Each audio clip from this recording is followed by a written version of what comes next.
Let's talk about our perception of money.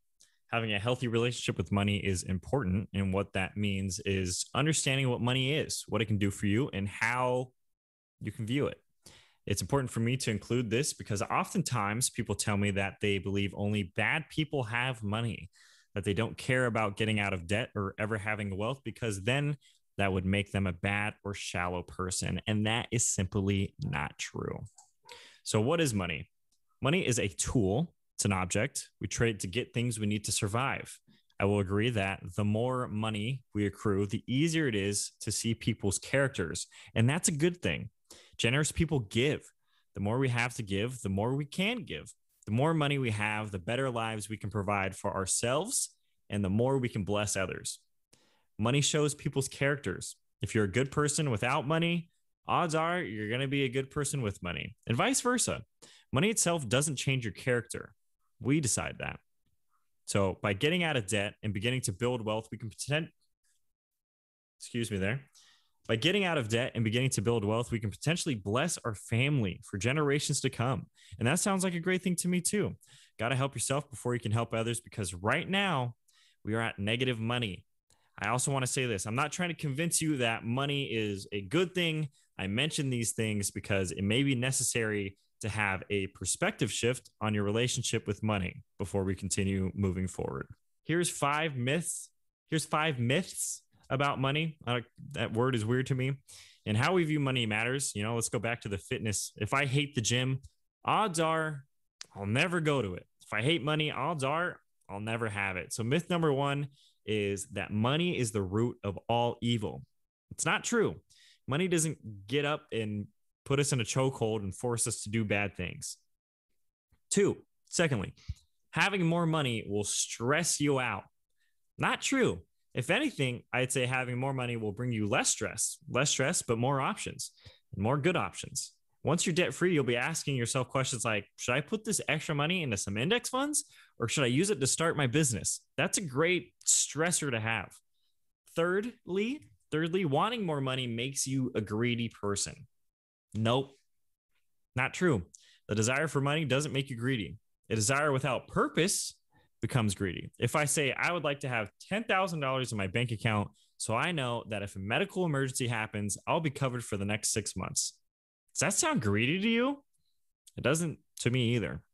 Number 4, I am shallow if I want to be financially free. Once again, this is not true. And I think this one often stems from our environment. So everyone around that is surrounding you with everyone surrounding you may be in debt and may have the mindset that it's never going to go away. That it's shallow to want to be debt free. And that's not true. The desire to become financially free is thoughtful, it's intentional, and it's responsible. It's fascinating because when I was paying off my debt, there was a lot of people that told me, why are you even trying? You're going to have that debt for the rest of your life. They're still in debt. They've been in debt for 15 years, and I got out in 11 months because I chose to.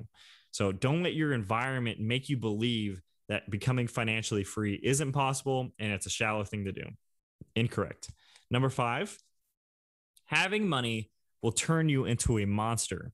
If you feel guilty for having more money, you are attaching guilt to that money. If you feel generous when you have money, you are attaching generosity to that money. It all boils down to you and your relationship with money. So here's 5 truths to maybe debunk or give you a little wider perspective on money. Money is amazing. Simple and plain. Money can be amazing in your life. Money is beautiful. It's lovely. It's all of those things. Why? Helps me feed my family. Can help me quit my job and pursue the things I like to do.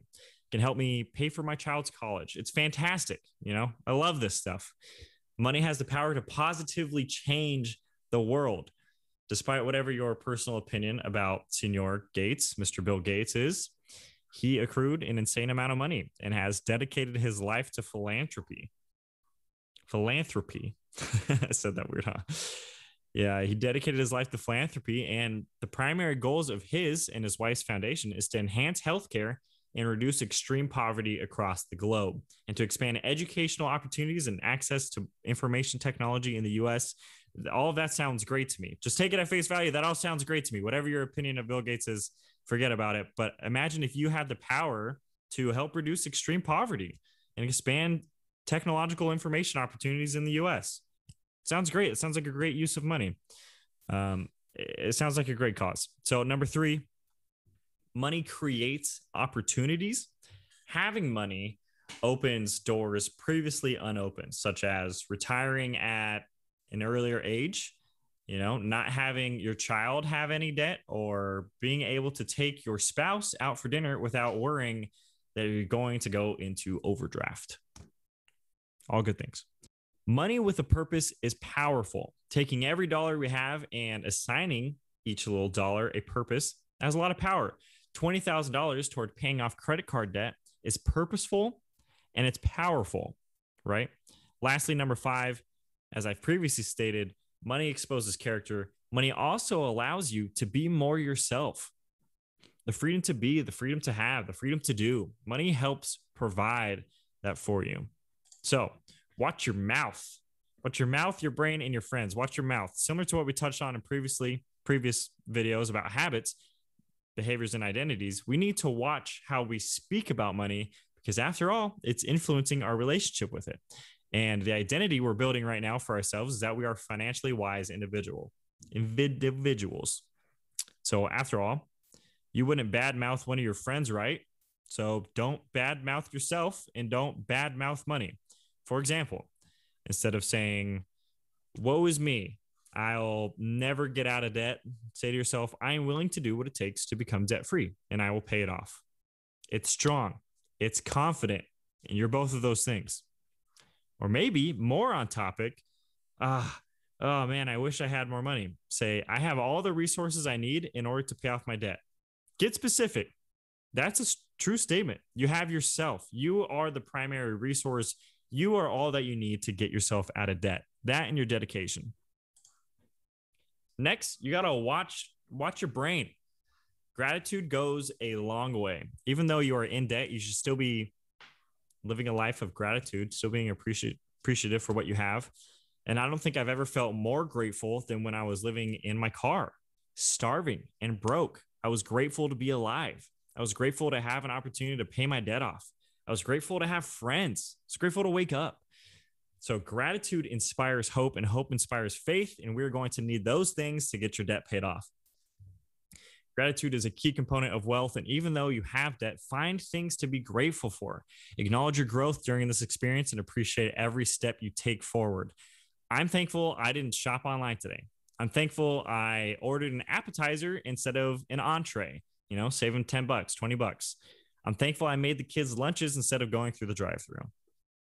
Next, you got to watch your friends. And this is a big one. For whatever reason, people feel the need to pull others down while they're chasing something worthwhile. Couldn't tell you how or why. It's just the way it is. If you have friends that badmouth money, I encourage you to quit this debt-free journey or try to pound it into your head that it's impossible. I hate to say it, but either don't be friends with them or stop hanging out with them until you're debt-free, until you're strong enough to be like, yeah, no, I did it. And I got this on lock. So during this process, it's important to surround yourself with people who are going to encourage you to accomplish this big goal you set out for yourself. And even better, if they can help you, hold you accountable in all the right ways. I believe we are the average of the 5 people we hang out with most. We've all heard that quote before, but I almost believe we are the net worth average of who we hang out with as well. Look around you. Are all of your friends in debt? Something to consider. Broke people like to complain that they're broke. Wealthy people focus on how to accrue more wealth. So surround yourself with financially free individuals as much as you can during this process. Lastly, to wrap up this lesson, money is not the enemy. Money's not even bad. Money's great. So how you view money is going to impact how you handle it. Words matter, thoughts matter, friends matter. Of course, an attitude of gratitude always goes a long way. So keep all of these things in mind. And next, we're going to tackle setting goals and getting our financial checklist together. I'll see you there.